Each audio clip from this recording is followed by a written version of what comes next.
Домбыра күні құтты болсын баршаға, күй тартылсын әр көңілге жар сала. Ұлтымыздың мәдениетін паш еткен домбыраға әлем қарар тамсана.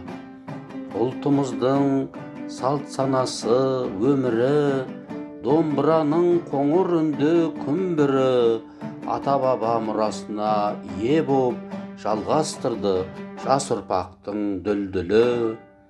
Жасай берсін әсем әнмен күйіміз, өркендесін ұлы қазақ еліміз.